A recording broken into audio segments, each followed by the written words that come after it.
ফেরেশতা ক্লাবের উদ্যোগে আয়োজিত 10তম অধিবেশন তাফসীরুল কুরআন মাহফিল। আজকের এই মাহফিলের মুআজ্জাজ মুকাররম সম্মানিত সভাপতি, উপস্থিত হযরত উলামায়ে কেরাম, সামনে ভূমিষ্ঠ দিন প্রিয়, ইসলাম প্রিয় মাদ্দে মুজাহিদ ভাইরা, সবাইকে জানাই সালাম, আসসালামু আলাইকুম ওয়া রাহমাতুল্লাহ। সালাম দেওয়াটা সুন্নত, কিন্তু সালামের উত্তর দেওয়াটা ওয়াজিব। এজন্য আবার বলছি আসসালামু আলাইকুম ওয়া রাহমাতুল্লাহ। এটা তাফসীরুল কুরআন মাহফিল। আমরা বয়ান শুনতে এসেছি, আমরা বক্তব্য শুনতে এসেছি, তাফসীর শুনতে এসেছি।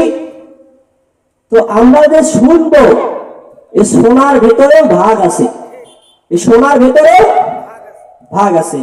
তো এই যে শ্রবণ আমরা যে শুনি, এটা 4 প্রকার। কয় প্রকার? 1 নাম্বার, যে শোনে কিন্তু বোঝে না। এই মাইকের আওয়াজ কি গরু ছাগলের কানে যায় না?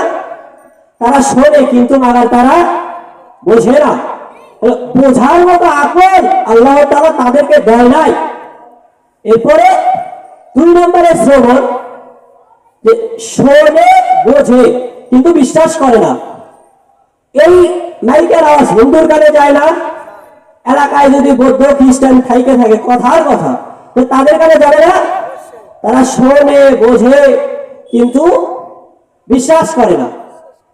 এরপরে 3 নম্বরে শ্রবণ, যে শোনে বোঝে বিশ্বাস করে কিন্তু আমল করার সিদ্ধান্ত নেয় না। এরা কারা? এরা আমরা শুনি, বুঝি, বিশ্বাস করি, তাহলে তার মিলাই, সুবহানাল্লাহ বলি, আলহামদুলিল্লাহ বলি, আল্লাহু আকবার বলি, তাই ঠিক আছে, কিন্তু আমরা আমল করার সিদ্ধান্ত নেই না। এরপরে বলছে 4 নম্বরে শ্রবণ, শোনে বোঝে বিশ্বাস করে এবং সেই অনুযায়ী আমল করার সিদ্ধান্ত নেয়। তো আমরা ইনশাআল্লাহ এই 4 গুণে শুনবো। তো হাত উঁচু করে দেখাই, নারায়ে তাকবীর। আল্লাহ সবার হাতকে কবুল করে নেন। এই যে আজকে যে শীত, সকাল থেকে যে শীত বাতাস, এর ভিতরে আপনাদেরকে কষ্ট করে হাত উঠাইলাম। হাত উঠানোর ফায়দা আছে না? ফায়দা আছে। এরকম যারা আল্লাহর উদ্দেশ্যে এরকম হাত উত্তোলন করে, আল্লাহ তাআলা অনেক সময় তার কুদরতি হাত দিয়ে সেই হাতটা ধরায় ফেলে। সুবহানাল্লাহ। এরকম ঘটনা ঘটে? হ্যাঁ, ঘটছে। একদম পাগল ছিল, যে নামাজ কালাম পড়তো না। যদিও পড়তো, গরমকালে পড়তো, শীতকালে পড়তো না। মানে কেন শীতকালে পড়ে না? মানে শীতকালে এই যে ঠান্ডা পানি দিয়ে ওযু করা তার জন্য বড় কষ্টকর। এই জন্য সে গরমকালে নামাজ পড়ে কিন্তু শীতকালে নামাজ পড়ে না। তো এই আল্লাহর বান্দা স্ত্রী ছিল খুব নেককার। সেই রকম বলতো নামাজ পড়ো, নামাজ পড়ো, সে নামাজ পড়ে না। এক পর্যায়ে বলতেছে, এরকম বিভিন্ন ওয়াজ মাহফিলের বিজ্ঞাপন পাইলেই বলতো, যাও ওয়াজটা শুনে আসো। বলে ওয়াজে যাবো, ওয়াজে হুজুরেরা শুধু নামাজের কথা কয়, নামাজের কথা কয়। আর এখন যদি নামাজ পড়তে যাই তাহলে তো ওযু করার প্রয়োজন। আর এই ঠান্ডা শীতের ভিতরে যে ঠান্ডা, এই পানি দিয়ে ওযু করাও আমার সম্ভব না, নামাজ পড়াও সম্ভব না। তো এইভাবে আল্লাহর বান্দা নামাজ পড়ে না। তো তাদের এলাকা থেকে কিছু দূরে হযরত হাজী ইমদাদুল্লাহ মহাজের মুফতি রাহমাতুল্লাহ আলাইহি বয়ান ছিল, বয়ান। তো তার স্ত্রী বলতেছে, আজ তোমাকে ছাড়বো না, যে করেই হোক তোমাকে আজকে আমি বয়ানে পাঠাইবই। এই কাজ করে বাসায় আসছে, তাকে আদর করে, যত্ন করে, মানে তাকে রাজি করাবে। তো এক পর্যায়ে রাজি করাইছে। তো বলছে, ঠিক আছে আমি যাব, ঠিক আছে, কিন্তু তোমাকেও কথা দিতে হবে যে আমি কিন্তু নামাজ পড়তে পারবো না, বয়ান শুনবো ঠিক আছে, কিন্তু নামাজ পড়বো না। কয় ঠিক আছে, সমস্যা নেই, যাও, তা তুমি বয়ানটা শুনে আসো। তাহলে হাজী ইমদাদুল্লাহ মহাজের মুফতি রাহমাতুল্লাহ আলাইহি বয়ান শুরু করছে। তার লক্ষ লক্ষ মুরিদ তার সামনে বসা। এবার বয়ান আবার 3 প্রকার, কথা ভালো করে বুঝেন। বয়ান কয় প্রকার? 1 নম্বর বয়ান, যে কণ্ঠ দেওয়া হয়, সুর দেওয়া হয়, কিন্তু অন্তরের ভিতরে ঢোকে না। অনেক সময় দেখবেন ফোলাফান কানের ভিতরে বইটু লাগায়া ও আচ্ছনে কোরআন চালাচ্ছে কিন্তু নামাজে যায় না। তার ওই বয়ানটা কান পর্যন্ত ঢুকছে, দিলের ভিতরে আসে নাই। এরপরে 2 নম্বরে বয়ান, এটা হলো আমলি বয়ান। কি বয়ান? আমলি বয়ান। এই বয়ানের নমুনা দেখতে হলে তাবলীগ জামাতে যেতে হবে। তাবলীগ জামাতে যেতে হবে। সাতবন্দি না, হক্কানি ওলামায়ে কেরামের যেগুলো তাবলীগ জামাত, সেই জামাতে যেতে হবে। গোমরাহী হওয়া যাবে না, সাতবন্দিদের সঙ্গে থাকা যাবে না। তো এই তাবলীগের বয়ান কিরকম?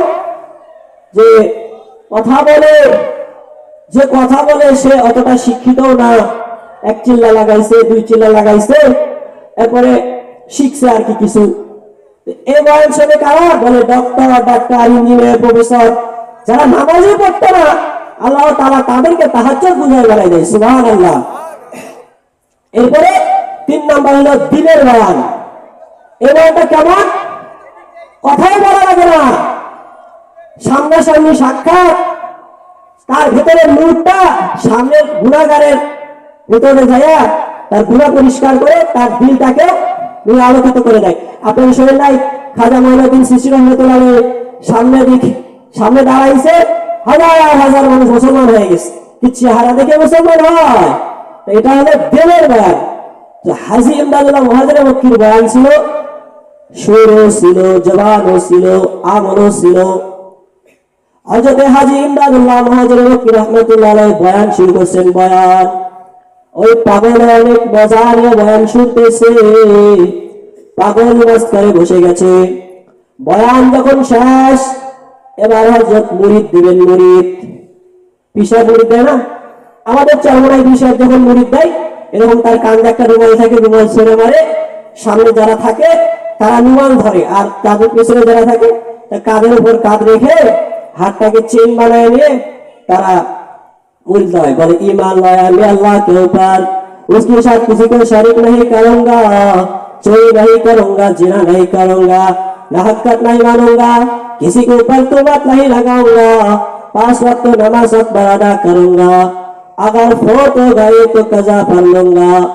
तार माने से मुरीद হয়ে গেল, আমি মিথ্যা কথা বলবো না, কারো উপরে মিথ্যা অপবাদ দেব না, এরপরে জিনা করব না, চুরি করব না, ডাকাতি করব না, 5 ওয়াক্ত নামাজ সময় মতো আদায় করব, যদি সুইটা যায় তাহলে কাজা পড়ে নেব। এই মুরিদ হয়ে গেছে। এখন সে মাঝখান থেকে তার হাত তো ধরা পড়ে গেছে, কিন্তু তার টের পায় নাই। তো বাসায় আসছে, ঘুমিয়ে গেছে, ফজরের আযান হয়, তার শরীরে চুলকানি শুরু হয়। চুলকাইতে এমন অবস্থা যে ঘুম ভেঙে গেছে। তখন তার স্ত্রী নামাজ পড়ার জন্য উঠছে, ওযু করাচ্ছে, বলে দেখো না আমার শরীর চুলকায়। তো তার স্ত্রী আগে মাশাআল্লাহ শুধু ওযুর জায়গাটাই চুলকায়, ওযুর ভয়ে না শর্ত লাগাইছিল নামাজ পড়বে না, মাশাআল্লাহ শুধু ওযুর জায়গায় চুলকায়। তার স্ত্রী বলে কি তুমি ওযু করো, আমার মনে হয় ওযু করলে ভালো হয়ে যাবে। তো চাষরা যে পরিমাণ চুলকানি উঠছে, এখন গোসল করতে রাজি। তো সে বলতেছে ওযু বানায় দাও। তার স্ত্রী আল্লাহর কাছে বলে, আল্লাহ আমি ওযু করে দিই, তুমি নামাজটাও পড়ে দিও। ওযু যখন হয়ে গেছে তখন কে যেন অন্তরে ঢেলে দেয়, যা ওযু যখন হয়ে গেছে নামাজটা পড়ে আসে। সুবহানাল্লাহ, ফজর নামাজ হয়ে গেছে।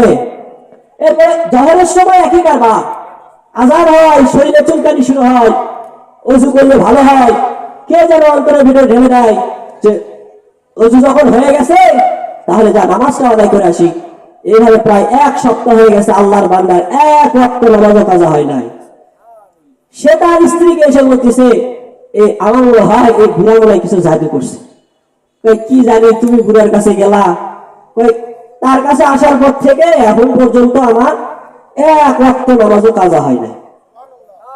তো বলছে যাও তুমি বুড়ার কাছে যাও, যাই শোনো কি জাদু করছে। তো যাই বলছে হযরত আপনি মেরে উপর क्या জাদু আজমায়া? বলে হুজুর আপনি আমার উপর কি জাদু করছেন, কি জাদু করছেন? বলে কেন, কি হয়েছে? বলে আপনার হাতে হাত লাগার পর থেকে এখন পর্যন্ত আমার 1 ওয়াক্ত নামাজও কাজা হয় নাই।